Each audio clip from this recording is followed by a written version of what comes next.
नमस्कार, सत श्री अकाल, राम राम सा, खमा गणी वड़क्कम। आप सभी को ऑल टीम मीडिया में फिर से स्वागत है।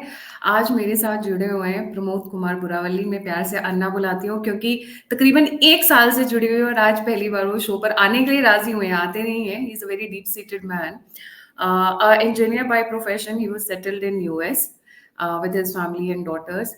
देन जैसा कि हम राष्ट्रवादियों के साथ होता है, Anna decided to shift to India and क्या बोलते हैं, देश के लिए कुछ कर कर गुजरने की उसके साथ में, होप्स के साथ में। जब भारत आए तो सबसे पहला प्रोजेक्ट अन्ना ने लिया, वो है कश्मीर फाइल्स। उसके सूत्रधार बनी।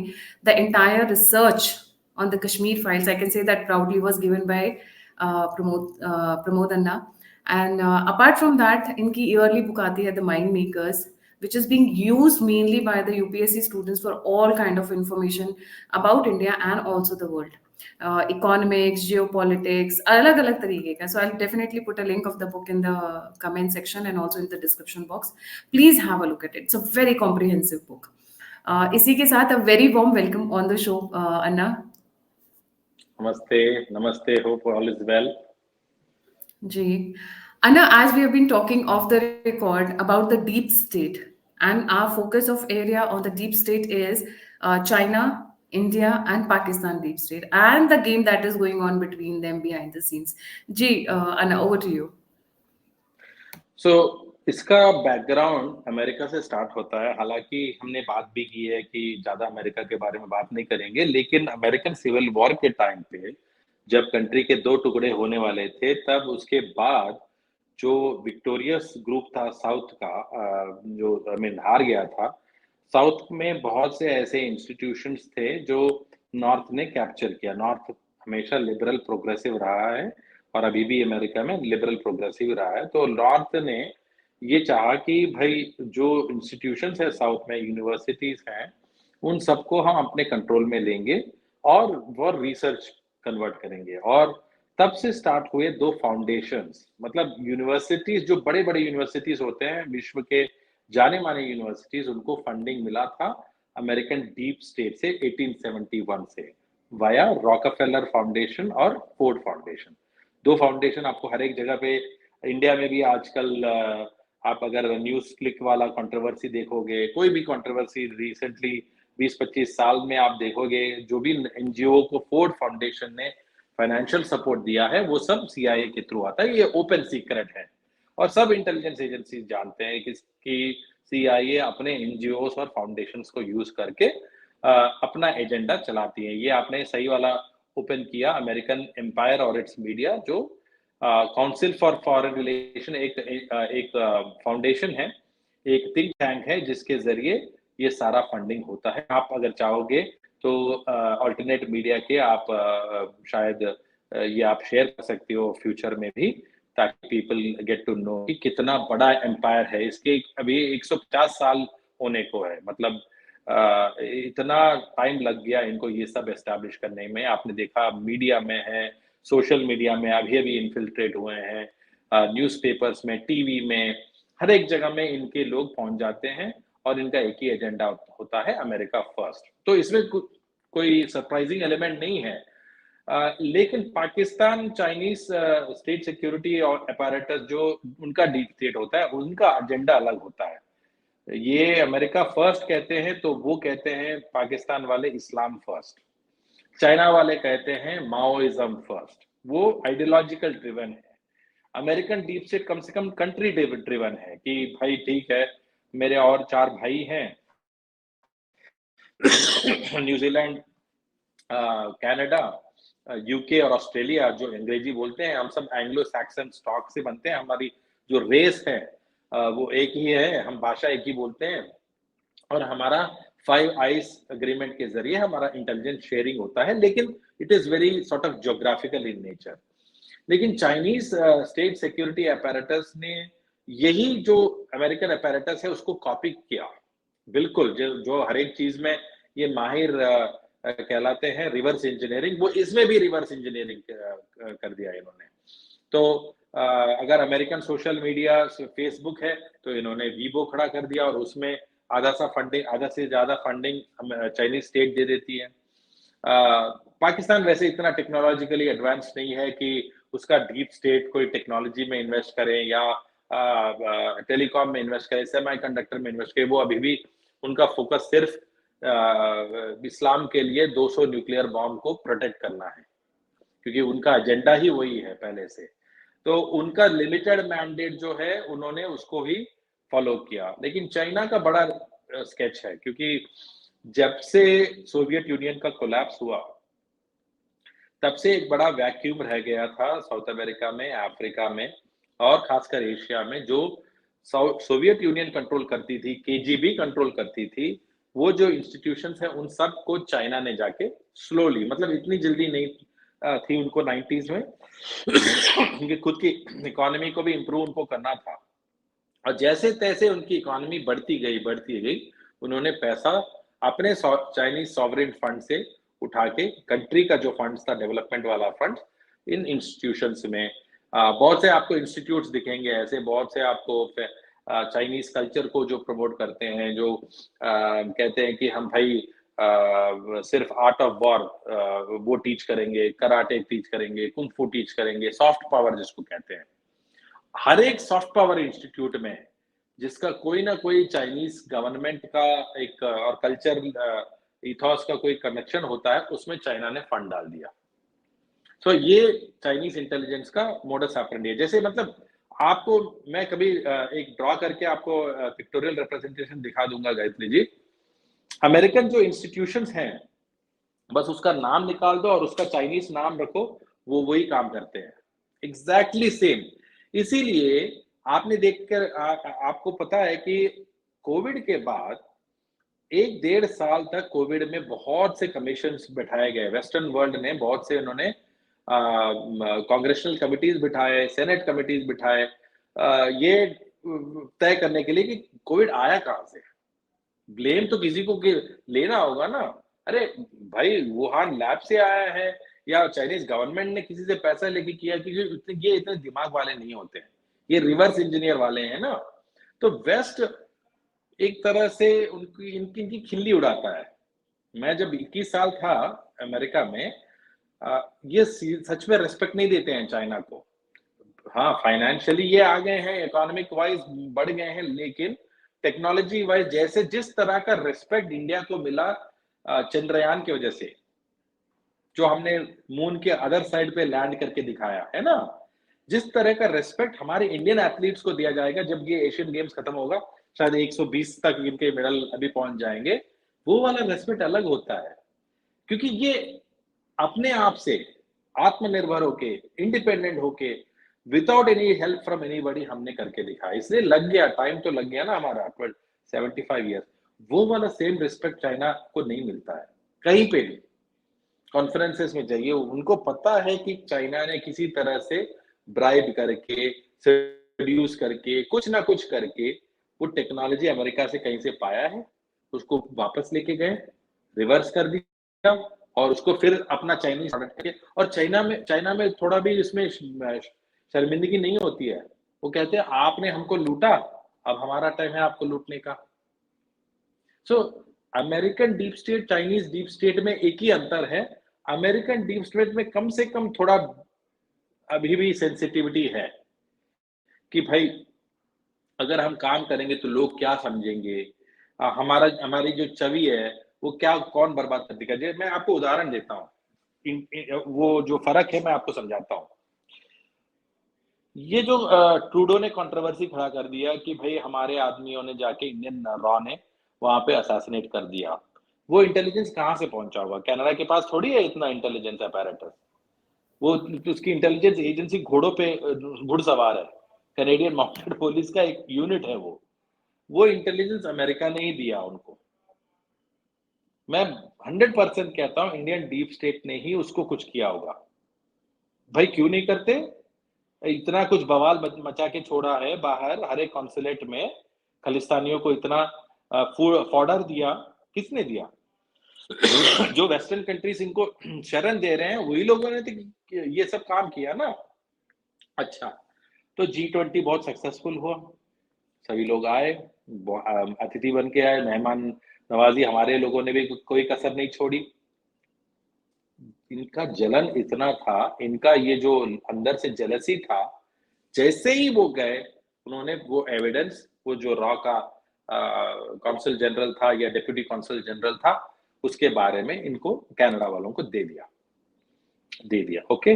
और कनाडा ने सोचा कि अब हमें इतना बैकअप करेगा अमेरिका कि भाई मैं बड़े शेर से टकराऊंगा। तो जैसे ट्रूडो ने अनाउंस किया, हमारे गवर्नमेंट ने पूछा, भाई दो, एविडेंस दो, क्या है तुम्हारे पास? तो नहीं नहीं नहीं, हम एविडेंस नहीं देंगे, लेकिन आप लोगों ने किया है ना, बच्चे जो कहते हैं ना, बच्चों का गेम, नहीं नहीं मुझे पता है तुमने टॉफी चोरी कर दी, मेरी टॉफी आपके पास है। नहीं, तो इंडिया ने स्टिक किया टू इट्स गन्स, कहा कि भाई जो भी है प्रूफ है तो बताओ। अब प्रूफ तो इनके पास है नहीं, अब दिखाएंगे तो क्लियर है कि वो प्रूफ अमेरिका ने दिया। तो आप वो पूछ रहे हैं कि भाई भाई सॉरी सॉरी, थोड़ा प्राइवेटली बात करते हैं, इसको इसी में थोड़ा निपटा देते हैं। तो ये जो रिस्पेक्ट है इंडिया के लिए, न्यू फाउंड रिस्पेक्ट ही कहूंगा एक तरह से, you have to give credit where it is due, it is because of Narendra Modi. लोगों में एक तरह से कॉन्फिडेंस भर गया है। शायद इंदिरा गांधी के टाइम में भी हुआ करता था, रॉ रॉ का जो यूनिट था, जो टीम एक्स और टीम वाई थे, वो बहुत एक्टिव हुआ करता था एक टाइम पे। फिर नरसिम्हा राव के जाने के बाद आई के गुजराल ने उनका डिसबैंड कर दिया। वो बाद में हम बात करेंगे, इंडियन डीप स्टेट के बारे में हम बाद में आते हैं। लेकिन चाइनीज डीप स्टेट इतना सिली और इतना रिडिकुलस है। मैं एक और उदाहरण देता हूं। एक सिंड्रोम होने लगा 2015-16 में। मैं यूएस में एक बार एक इवेंट में गया था, और वहां पे बहुत से अमेरिकन सेनेटर्स और कांग्रेसमैन आए थे। और फोन्स सबको डिपॉजिट करना पड़ता है, सिक्योरिटी चेक ये वो होता है। लेकिन एक और नया डिवाइस उन्होंने वहां पे लगाया था, कहा कि भाई आपका फोन दोबारा उसमें जाएगा। मैंने कहा 2 बार क्यों, एक ही चेक क्यों नहीं हो रहा है? फिर बाद में मुझे पता चला कि वो एक स्पेशलाइज्ड माइक्रोवेव है जो वहां के सिग्नल्स को पूरा वो कर देता है, डिस्कनेक्ट कर देता है। उस टाइम पे एक सिंड्रोम हो रहा था जिसका नाम है हवाना सिंड्रोम। हवाना सिंड्रोम एक ऐसा फिनोमिना है जिसमें अमेरिकन कॉन्सुलेट के जो एम्प्लॉइज हैं, हर एक जगह में, विश्व में हर एक जगह पे शायद 2-4 हजार होते होंगे यूएस स्टेट डिपार्टमेंट वाले, वो लोग ग्रीवियस इंजुरी के शिकार हो रहे थे। कौन सी इंजुरी? भाई उनके ईयर में रिंगिंग नॉइस हो रहा था, रात में उनकी नींद नहीं आ रही थी, उनका ब्रेन फ्राई हो जाता था, कुछ लोगों को सीवियर ब्रेन इंजुरी हो रही थी। तो ये लोग जाके कॉन्सुलेट में जाके बस इंजूर होके रिपोर्ट कर रहे थे कि भाई हमारे ऊपर कुछ प्रयोग हो रहा है, किसी कोई माइक्रोवेव वेपन कोई हम पे हमारे ऊपर डाल रहा है। तो ये सीआईए ने फिर उसको एक इन्वेस्टिगेशन कराया। फिर पता किया कि चाइना ने कुछ जगह पे, खासकर क्यूबा में, वेनेजुएला में, जहां तहां कम्युनिस्ट कंट्रीज की गवर्नमेंट्स हैं, वहां तहां जाके इन्होंने सच में वो माइक्रोवेव वेपन होता है जो पॉइंटेड, जैसे हमारे घर में जो माइक्रोवेव है ना, वो बहुत डेंजरस है एक्चुअली। मैं बहुत लोगों को कहता हूँ कि माइक्रोवेवेबल फूड मत खाया करो, it's very It dangerous, kills. उसमें से बहुत जो शॉर्ट रेडिएशन। वेव्स हैं, it kills all the nutrients, इसलिए even I don't use correct, microwave. बहुत शॉर्ट करेक्ट। वेव्स हैं तो वो। वो directed energy weapon American countries का, मीन वेस्टर्न कंट्रीज का एक डायरेक्टेड एनर्जी एथिकल कमिटीज ने उसको रोक दिया और कोल्ड स्टोरेज में रख दिया था उसको। कहा कि ये एथिकल नहीं है, ये इसका प्रभाव पता नहीं, वो पॉइंटेड काम कर सकता है कि नहीं, बाकी लोग भी इफेक्ट हो जाएंगे उस नेबरहुड में। तो अमेरिका ने उसको छोड़ दिया। उसको चाइना में जो एक टेलीकॉम कंपनी है हुआवे, हुआवे के एग्जीक्यूटिव ने चोरी कर ली, और वो उसकी वाइस प्रेसिडेंट को बाद में पकड़ा भी गया। कनाडा ने वैंकूवर में हुआवे के एक वाइस प्रेसिडेंट को पकड़ा भी था, लेकिन इससे पहले की बात है। इससे पहले उनको टेक्नोलॉजी पहुंच चुका था और इन्होंने उसको यूज करना भी शुरू कर दिया। बाद में ये इतना डेंजरस वेपन है कि आप इसको ठीक तरह से हैंडल नहीं कर पाओगे, तो जो यूजर है, मतलब जो यूज करने वाला है, उसके ऊपर भी पड़ता है प्रभाव। तो Chinese are incapable of handling technology, क्योंकि ये इनकी टेक्नोलॉजी नहीं है। अरे कॉपी मारने में और ओरिजिनल लिखने वाले में कुछ तो फर्क होता है ना। सो ये जो रिस्पेक्टेबिलिटी वाली जो पार्ट मैं कह रहा हूँ, वो ना तो चाइनीज डीप स्टेट के लिए होता है, ना तो पाकिस्तानी डीप स्टेट के लिए होता है, क्योंकि उनकी लिमिटेड मैंडेट है। किसी का काम बना बनाया सा घर में जाके चाइना घुस गया, जो रशिया ने, सोवियत यूनियन ने बनाया हुआ था। 70-80 इयर्स लग गए केजीबी को वो पूरा जो ईस्टर्न ब्लॉक बनाने के लिए, उसमें जाके चाइना जाके घुस जाता है। ना तो इंस्ट्रक्शन मैनुअल पढ़ा, ना तो ठीक तरह से टेक्नोलॉजी में इन्वेस्ट किया। भाई आपके पास पैसा है तो आ गए, है ना? तो China unfortunately can not replace that kind of deeper thinking, क्योंकि डीप स्टेट, बहुत लोग सोचते हैं कि डीप स्टेट वो खुफिया लोग हैं जो कोट पहनते होंगे, हैट पहनते होंगे, गॉगल्स पहनते होंगे, शैडोज में चलते होंगे, पॉकेट में एक छोटा सा गन होता होगा। ऐसा नहीं है। Deep state today is technology. हमारा ये जो कॉन्वर्सेशन है, ये कोई ना कोई सीआईए वाला देखता होगा। क्यों? स्ट्रीमयार्ड को कौन ऑन करता है गायत्री जी? कौन ऑन करता है? यूट्यूब को कौन ऑन करता है? गूगल को कौन ऑन करता है? जो हमारे जो मेन इंस्ट्रूमेंट्स ऑफ कम्युनिकेशन है, वो सभी तो अमेरिकन है, सभी अमेरिकन है। तो यही उनका ओवर कॉन्फिडेंस है, यही उनका एरोगेंस है। और सबसे मैं डैमनिंग बात बताऊं आपको, सबसे मतलब दुख भरी बात, इंटरनेट ही डीप स्टेट है। यस, इंटरनेट ही डीप स्टेट है। मतलब इससे बड़ा कोई स्टेटमेंट हो सकता है क्या? इसीलिए तो चाइना ने और रशिया ने कम से कम अपना एक अलग सा इंट्रानेट बनाया। फाइनली इंडियन गवर्नमेंट ने जाके पता नहीं कब रियलाइजेशन हुआ इनको कि हमारे आर्म फोर्सेस को एक अलग सा इंटरनेट दिया जाए, कि कम से कम ये लोग तो फेसबुक और ट्विटर और व्हाट्सएप के थ्रू अपना कम्युनिकेशन ना करें, है ना? तो ये 150 साल लग गए इनको। You have to give the credit where it is due.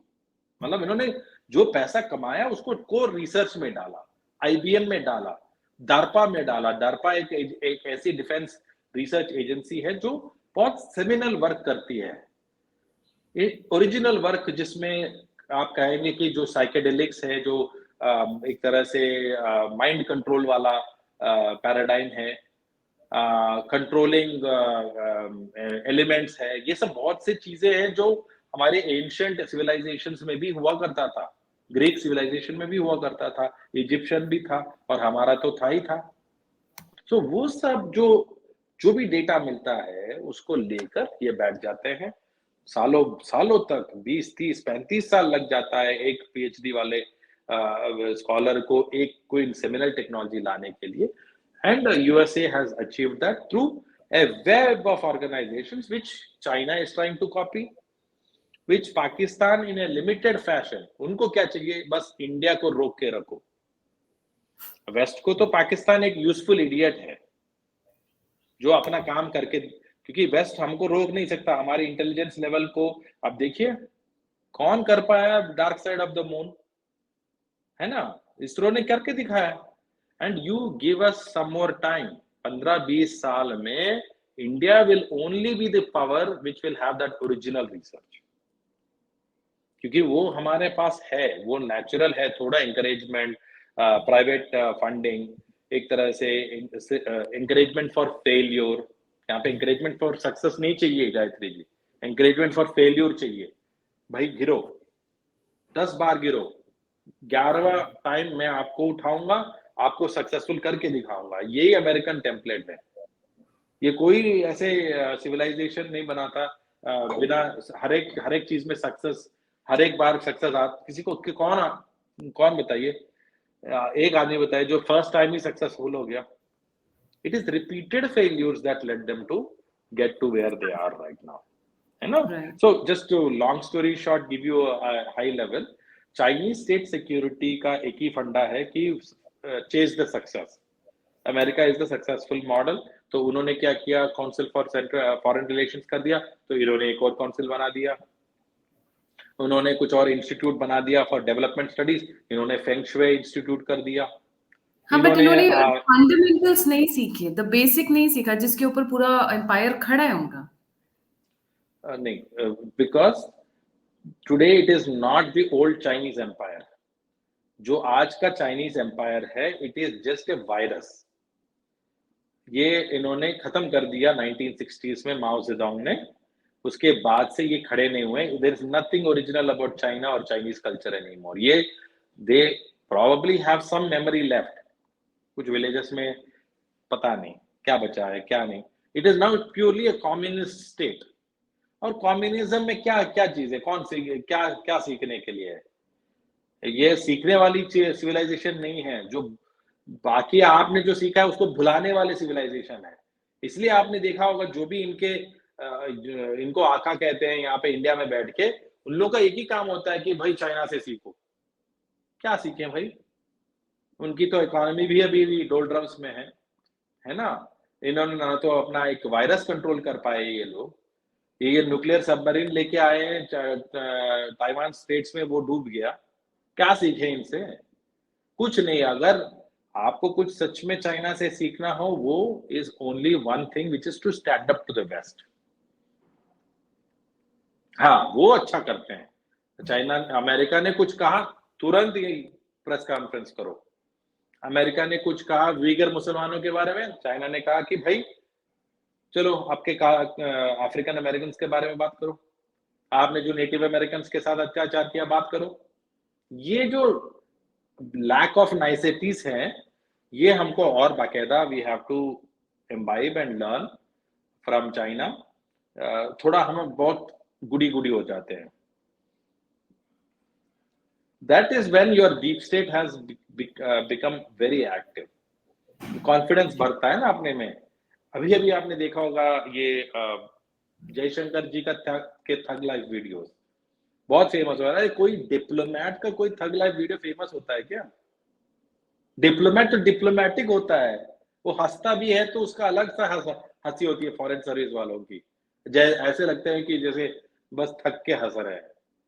But ये थग लाइफ जो इनका है अपने जयशंकर जी का, it is a new swagger, it is a new way of saying कि भाई हंसते हंसते आपको थप्पड़ मार के आ जाएंगे और आपको लगेगा भी नहीं।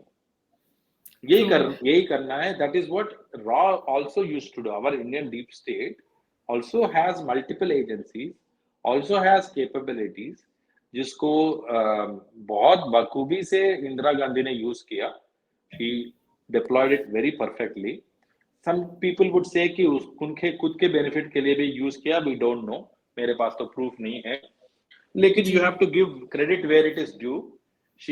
So, for example, the RAW, when it got started, it was derived from, the expertise was derived from Intelligence Bureau. B.N. Malik थे उसके चीफ, और R.N. काउ उनको काउ साहब को चुना गया क्योंकि he had extensive experience protecting the prime minister also, Jawaharlal Nehru, and he had saved the life of Zhou Enlai, the Chinese premier in the 1950s. उन्होंने वार्निंग दिया उनको और उनकी जान बच गई। सो ही हैड सेवरल सक्सेसेस। तो जब नया इंस्टीट्यूट, जो कोई भी हो ऑर्गेनाइजेशन स्टार्ट हो जाता है, you don't have that kind of man power. तो यहाँ से वहां से कैडर बोरो किए गए, खासकर इंटेलिजेंस ब्यूरो से। और इनका एक ही मैंडेट था कि इंडिया के जो 1962 और 1965 वाले वॉर्स में फेल्यूर्स थे, उनको किस तरह से हम कवर कर सकते हैं यूजिंग एन एजेंसी। और luckily there was a wily politician in Indira Gandhi who knew how to also use it for our political objectives. जैसे पाकिस्तान को दो में स्प्लिट करना, किस तरह से उन्होंने उसकी प्लानिंग करी, ये ऐसे नहीं होता है। और वो भी against the Soviet union, which did not want Pakistan. I'm making a bold statement. Actually, Pakistan को split करना, it was a last minute decision. Even Soviet Union did not want it to happen. लेकिन she went against that. She went against China. She went against the United States, जिसने एक aircraft carrier battle group भेज दिया था. And that is the power of will to deploy your assets to the best of your ability. तो 1971 के बाद जो capabilities raw में थी, RNAW, I don't want to call it raw क्योंकि मेरे जो RNAW के दोस्त हैं वो बहुत हताश हो जाते हैं, उसको रॉ मत कहो, ये they don't like it and I respect that. RNAW में there have always been focused on Pakistan and China, and not on the narrative front, not on the offensive capabilities. हालांकि offensive capabilities थे. There is a special frontier force that is comprised of Tibetan special forces that can infiltrate very deep into China. Doklam के बाद हमने देखा भी इन्होंने जाके क्या घुसपैठ करके वहां पे एस्टैब्लिश करके वो वापस आ गए, जो हमारी कैपेबिलिटीज है. तो वो कैपेबिलिटीज इंदिरा गांधी ने यूज किया unfortunately in the Golden Temple. देखिए ये है कि you can give power to the right set of people to use it in a proper way. अगर आप ठीक तरह से यूज नहीं करेंगे तो उसका उसका तो दुरुपयोग ही होगा ना. If you feel that you can use it for your own personal purposes to spy on your political rival, तो ये तो डिफीट हो गया पर्पस. तो RNAW has had its own mixed bag, लेकिन of all the intelligence agencies of the world, proudly I can say that success rate has been much higher than the failure rate. लोग अपने failure से जाने जाते हैं. RNAW ज्यादा publicity नहीं करती है. They are not known for their successes. लेकिन 1971 was a great success. Sikkim integration was a great success. फिर Sri Lanka was a great success. फिर operation blue star was a great success. बहुत से ऐसे सक्सेसेस हैं जो नरेंद्र मोदी जी ने उस टीम्स को रिवाइव किया जो ऑलमोस्ट 15-20 साल से डोरमेंट हो गई थी. This are all covert teams. It's open secret कि आप कौन सी कैपेबिलिटीज को डेवलप करके आपके एनिमीज के घर के अंदर घुस के मारेंगे. जो स्टेटमेंट, बोल्ड स्टेटमेंट कोई दे सकता है, उसके लिए बैकअप जो काम, सच्चा काम जो करते हैं, वो कैपेबिलिटीज डेवलप करने में टाइम लगता है. तो so far RNAW has had a very good success rate in trying to keep India safe. Pakistan on the other hand was always trained by the CIA. ये ट्रेनिंग की बात भी होती है. सो जब CIA ट्रेन किसी को करती है, अपने लोगों को, उनके खुद के लोगों को करती है, तो it does offence and defence. लेकिन जब CIA ने ISI को ट्रेन किया, it was only offensive keeping in mind Soviet presence in Afghanistan. तो इनको ऐसे ही सिखाया गया जो उनके यूज में आए. सो ISI can not act independently. इनको एज ए मर्सिनरी जो कहते हैं ना, जो असैसिन कहते हैं, वो ही ट्रेनिंग दिया गया. दे आर तो नॉट गुड ISI को इन. हमेशा बैसाखी की तरह CIA की जरूरत है. हाँ, without CIA they can't operate. अभी भी उनके जो जो इंटेलिजेंस गैदरिंग इक्विपमेंट है, सब कुछ आउटसोर्स होता है. अभी थोड़ा वो डाइवर्सिफाई करने लगे हैं चाइना से, थोड़े थोड़े पुर्जे यहाँ से वहां से लाकर, लेकिन they are completely dependent on CIA. हमारा तो ऐसा नहीं था, हमारा पहले से नहीं था. It was always independently developing. हाँ, थोड़ा हेल्प हमको सोवियत यूनियन से मिलता था. That was more of a material support. हाँ, यहाँ छोटा लीड है, अरे वहां पे जाके देखो क्या हो रहा है, पैसे वाले. Not a whole lot as far as technical intelligence is concerned. Pakistan का ये हमेशा रहा है कि हम अपने वेस्टर्न मास्टर्स को खुश रखेंगे तो पैसा आता जाएगा. यही तो है ना. परसों भी इंडियन IMF जो इंटरनेशनल मॉनेटरी फंड है, उन्होंने ही तो भीख दिया है इनको. वर्ल्ड बैंक और IMF किसके कंट्रोल में है? CIA के कंट्रोल में है. तो ये लोग पैसे खुद अपने सोल्जर्स को नहीं दे पाते. इनके दो टैंक नहीं भर पाता है फ्यूल से. ये क्या खा अपना इंटेलिजेंस रन करेंगे? They are basically they are country on the decline. We should not be bothered about that as much as we are concerned about China, because China का साइज है, and size does matter in this, because आपके पास इतना population है, इतना capabilities to absorb hits. जब massive war होता है, जो कंट्री ज्यादा कैजुअलिटीज ले पाती है वही जीत पाती है. जैसे रशिया, आप देखिए, रशिया के 2 लाख सोल्जर मर गए अभी 1.5 साल में. 2 लाख है उनकी 12 लाख की सेना, 10 या 12 लाख की सेना है, उसमें से 20% मर गए. तो 20% का कैजुअलिटी रेट बहुत बड़ा होता है. बहुत से आर्मीज अभी तक हार के व्हाइट झंडा दिखा रहे होंगे. रशिया ने नहीं किया. So it's the ability to fight on and have that this thing which China में है. वो China is that way, has deeper pockets, deeper bench strength. और उन्होंने लास्ट टाइम डोकलाम में जो हमारे हाथ का मुक्का खाया, वो मुक्के के वजह से उन्होंने अपना defences, they are also masters of copy, तो उन्होंने कॉपी करना शुरू किया, ट्रेंच वॉरफेयर कैसे हाई एल्टीट्यूड्स पे किया जा सकता है, so they have started building much more stronger defenses.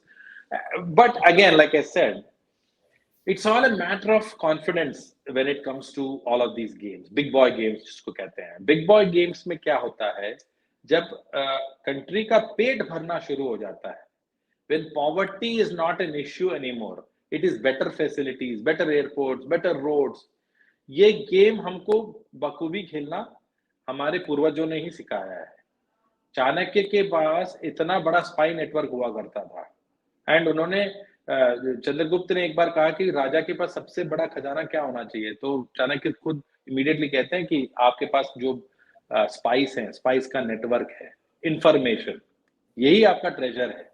आपको बिना किसी रियल टाइम इंफॉर्मेशन में कभी मैं नहीं कहूंगा कि आपको जाके यहाँ पे युद्ध लड़ना है. So this is what RNAW has specialized in: deep asset development, human intelligence more than technical intelligence, और it has produced good results for India. हाँ, थोड़े setbacks होते रहते हैं, जैसे रविंद्र सिंह है But जिनको that's part of the CIA ने job. ना, nobody is 100% successful in life. सिर्फ भगवान होते होंगे 100% लोगों को सक्सेस रेट आशीर्वाद दे सकते हैं, but no. Yeah, you'll be very surprised that बाकी इंटेलिजेंस एजेंसीज के कंपैरिजन में the French intelligence, the Indian RNAW, और एक तरह से आपको NSA जो यूएस का इंटेलिजेंस एजेंसी है, उनका सक्सेस रेट ज्यादा होता है इनके कंपैरिजन में. रिसेंटली अपने रॉ के रिटायर्ड चीफ विक्रम सूद जी ने एक बुक लिखा है, how the world of intelligence works, and I will share with you the name of the book also. उस बुक में वो डिस्क्राइब करते हैं कि what RNAW learned about other intelligence agencies, क्योंकि आप जिसको वॉच करता है वो भी आपको वॉच करता होगा ना. इट्स अ ओपन गेम है. स्पाई को पता है कौन दूसरे एजेंसी का स्पाई होता है, right? They don't just go James bond movie में जाके एक दूसरे को उड़ा देना, ऐसा नहीं होता है. एक प्रोटोकॉल होता है, एक जेंटलमैन्स एग्रीमेंट होता है, and they keep watching each other, they outsmart each other. और नैरेटिव में किसी ने ज्यादा पॉइंट्स कर दिया तो कहीं बैंकॉक में या बाली में मिलके एक ड्रिंक पीते हुए शेयर करते हैं एक दूसरे की स्टोरीज, सक्सेस एंड फेल्यूर, ये सब जो होता है. मूवीज में दिखाती है. एक अच्छा, ये भी होता है. वाओ, दिस इज फिल्मी. दिस इज फिल्मी and it is also real. Pakistan ISI cheap and अपने RNAW के चीफ AS दुल्लत, दौलत. दोनों ने दुल्लत ने मिलके they wrote a book together. कैसे हो सकता है बताइए? दो स्पाई एजेंसीज के दो chief have written a book together. बिना मिले कैसे हो सकता है? ये मिलते रहते हैं, ये लोग गप्पे शप्पे करते हैं, because essentially Indian intelligence agencies and Pakistani intelligence agencies are all Punjabi in nature. The connecting point. So they're all chummy and pally behind the scenes. हालांकि ऐसा मैं नहीं कहूंगा कि ये दोनों ऐसे भी इतने फ्रेंड्स हो जाएंगे कि रिश्तेदार बन जाएंगे, नहीं. वो प्रोफेशनल कर्टसी वो मेंटेन करते हैं कि भाई आपका जो अफगानिस्तान में ऑपरेशन था वो फेल कर गया, वो you should have done it better. उनके जोक्स भी अलग होते हैं. So they have a very sort of a Different detached level of way of detachment. different way of detachment and with the response to, with respect to duty. जी. काम करते हैं, बहुत काम अच्छा करते हैं. जी. And I'll come to the next point. Yeah. Corporates, like arms lobby, pharma lobby, consumer goods lobby, they are also part of deep state. And how much hold do they have over governments? अब US के बारे में तो सभी को पता है कि deep state ही बनाती है president को. They want somebody like a puppet who can dance on their fingertips. तो वैसा. But what about the Indian and जी. इंडिया में मैं आता हूँ इंडिया के बारे में, बट यूएस का स्ट्रक्चर ऐसा है कि एक बार किसी ने कॉर्पोरेट जॉब ले लिया और he has risen up to a C level, CEO बन गया, सीएफओ बन गया और रिटायर कर गया। अगर वो कॉर्पोरेट एंटिटी किसी ऐसे आर्म्स इंडस्ट्री में, इसको मिलिट्री इंडस्ट्रियल कॉम्प्लेक्स कहा जाता है ना, तो उसमें काम करता होगा, तो उसको क्या है, ओपन डोर पॉलिसी कहते हैं। वो जाके किसी थिंक टैंक में बैठेगा, कुछ सालों के बाद इनके जो मेन सपोर्टर है वो कोई सेनेटर बनता है, तो सेनेटर का एडवाइजर बन जाता है या खुद सेनेटर बन जाता है। तो ये this is a very shady dotted line. लोग एक ऑर्गेनाइजेशन से दूसरे ऑर्गेनाइजेशन में आते जाते रहते हैं। इनका नेशनल सिक्योरिटी एडवाइजर भी था, जो 2-3 साल के उसके टेन्योर के बाद जाके इंडस्ट्री में चला गया। ऐसे थोड़ी आपने सुना है अजित डोवल रिटायर कर गए और जाके रिलायंस के हेड बन गए, नहीं होता है यहाँ पे। इंडिया में आर्म्स लॉबी कभी इतना स्ट्रांग नहीं था, प्राइवेट आर्म्स लॉबी अभी जाके आत्मनिर्भर भारत की वजह से ये आर्म्स लॉबी बन रही है। वरना पूरा आपका मैन्युफैक्चरिंग तो डिफेंस ऑर्डिनेंस फैक्ट्री करता था। मैं ये नहीं कह रहा कि इसमें करप्शन नहीं था, बहुत करप्शन था, लेकिन ये ऐसे कॉर्पोरेट लॉबी और वो पोजीशन करके वो डिसीजन को इन्फ्लुएंस करना कम हुआ है under Manohar Parrikar and Narendra Modi. यही तो सबसे बड़ा अचीवमेंट है नरेंद्र मोदी का, कि इन्होंने जो आत्मनिर्भर भारत का सबसे बड़ा यूसेज जो यूज केस है वो आत्मनिर्भर डिफेंस में उन्होंने कहा है और इम्प्लीमेंट किया है। लेकिन यहाँ पे भी बढ़ रहा है, यहाँ पे भी defence industry is no stranger to corruption, खासकर एयरफोर्स। तो ये ट्रांसफर पोस्टिंग, ये इन्फ्लुएंस करवाना, कौन से ब्यूरोक्रेट को डिफेंस मिनिस्ट्री में करना, ये तो एज ओल्ड है। करप्शन को किसी को सिखाने की जरूरत नहीं है इंडिया में। But it is not as bad as US. यहाँ पे बैड इसलिए दिखता है क्योंकि ये इंस्टीट्यूशनल नहीं है। यूएस में इंस्टीट्यूशनल है, कोई कुछ नहीं कहेगा आपको। कल को प्रेसिडेंट रिटायर होके जाके प्राइवेट लेक्चर सीरीज करके $10 मिलियन कमा लेगा। यहाँ पे बाय मिस्टेक कोई prime minister, retired prime minister बेचारे देवेगौड़ा 91 के हो गए, जाके किसी लेक्चर सीरीज में 10,000 रुपए कमा लिए, फिनिश्ड। क्योंकि ये अलग सेंसिटिविटीज वाला डेमोक्रेसी है। वहां पे बाहर जो हम सब लोगों ने देखा, ये करप्शन इतना मायने नहीं रखता है, right? So arms lobbies are welcome, they openly lobby, और डिसीजन मिल गया तो सेलिब्रेट भी करते हैं। वो जो प्रेसिडेंट होता है या इन्फ्लुएंसर होता है वो खुद पार्टी में चला जाता है ना? इंडिया में ऐसा अभी तक नहीं है। There are big companies that are developing right now into arms manufacturers. I have heard of corruption, but not to the extent that it used to be before Narendra Modi. ऐसा नहीं कहूंगा मैं कि नरेंद्र मोदी के आने के बाद अचानक से करप्शन वैनिश हो गया, या मतलब डिफेंस इंडस्ट्री में ऐसे चीज अभी भी सुन रहा हूं मैं इंडिया में आने के बाद, कि जो एयरक्राफ्ट का इंजन अभी तक आ जाना चाहिए था, अभी तक नहीं आ पाया, क्योंकि एयरफोर्स खुद नहीं चाहती है एक इंडियन एयरक्राफ्ट का इंजन हो। तो there are certain things like that. We can go on to that in the larger discussion later on. Right now, it is not part of the deep state. Indian deep state right now is only RNAW. Okay. And how Whereas about the Chinese intelligence or the Chinese deep state, where it's corporate, the corporates are also there, versus the Indian one? Ji. China is the exact mirror replica of the Western deep state.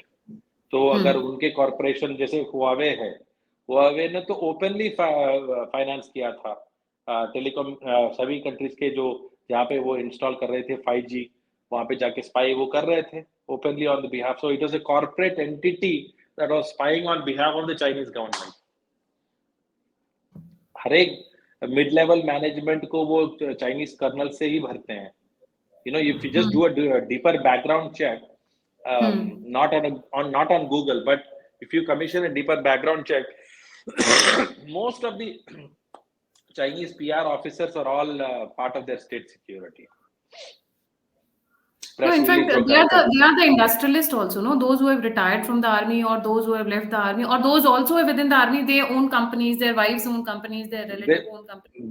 They're incentivized to take money from the government and go set up companies, और फिर वो company ही supplier बनता है Chinese government के लिए, and then that government that business entity gets introduced to do business in Belt and Road Initiative में 2-4 project दे देंगे उनको. So it's a very well established template which they are copying to the best possible extent, and to certain No, but extent even Russia. how do we see in terms of like agencies like RAW? I don't know what is the spy agency of China. I'll be very honest on that because we all hear only about PLA. Even Canada has CIA, CSIS, US has CIA, CSIS. ISI is So Ji. Chinese state security has different entities उसमें. उसमें क्या है, there is not one agency like a CIA or intelligence bureau या RNAW. There is एक उनके army का एक security agency है which looks after army intelligence. There is political security, क्योंकि उनकी तो party भी is part of the government, right? There is the central committee. So उनकी central committee का एक security agency होता है. So PLA for a lot of time basically is the main agency वहाँ पे. The army controls more than anything that the Navy and Air Force can bring to the table. So naturally they have their own army officers that get cross deployed as colonels in the state security apparatus. So वहाँ पे it is much more open doors in terms of army people going on to intelligence assignments. Coming back to your main point on how the lines blur in comparison to India and China is India का intelligence apparatus is still not operating independently. It still reports to the political authority. हालांकि budgets are black. मतलब nobody really knows कि RNAW का कितना budget है. किसी को पूछोगे कितने पर्सनल भी नहीं पता होता है. ऑफिस कहाँ पे है किसी को पता नहीं होता है. हालांकि ऑफिशियल कोई रोड होगा दिल्ली में, इसमें वो ऑफिशियली बोलते होंगे कि वहाँ पे ऑफिस होगा, but all of that they take care of very well, but nobody really knows the budgets because they, from the beginning, and this is a good thing that was done by Indira Gandhi again, that she made it part of the cabinet secretariat, and it does not form under the Right to Information Act. आप RTI एक application नहीं डाल पाएंगी to just get a file. जैसे Bose files के बारे में आपको कोई जानकारी चाहिए तो you probably have to go and ask somebody else. You can't ask a question to RNAW. Their budgets have been increased quite a bit the past 9 years. Their offensive capabilities also बहुत लोगों ने देखा, जैसे अपने डोकलाम में हमारे advanced intelligence units ने बताया. फिर you have the infiltration that we the kind of operations we did in Myanmar में जो हमारे लोग गए थे. फिर उरी के स्ट्राइक्स के बाद हमारे जो लोग गए थे, फिर बालाकोट में जो स्ट्राइक्स था. तो this is the excellent information gathering that RNAW has. It has something called aviation reconnaissance, aerial reconnaissance जो करता है drones के use करके, long range aircraft use करके, and it has a very good counterintelligence network. So today it has become a very big organization. Mandate क्या है, official mandate क्या है, is just to protect Bharat. It is, their motto is धर्मो रक्षते रक्षिता. लेकिन और क्या क्या कर रहे होंगे ये शायद 20-25 साल के बाद ही मैं बता पाऊंगा. जी बिल्कुल. एंड शायद हमारे पास इंसाइक्लोपीडिया होगा उस वक्त, क्योंकि I hope it goes on in the same speed. Thank you so much Anna for joining. जाने से पहले सभी व्यूअर्स से रिक्वेस्ट है, please don't forget to like, subscribe and share the alt neat media. अगर आप कंट्रीब्यूट करना चाहते हैं, फीडबैक देना चाहते हैं, मुझसे जुड़ना चाहते हैं, तो सभी लिंक्स डिस्क्रिप्शन बॉक्स में. इसी के साथ जय हिंद, जय श्री राम, हर हर महादेव. जय श्री राम.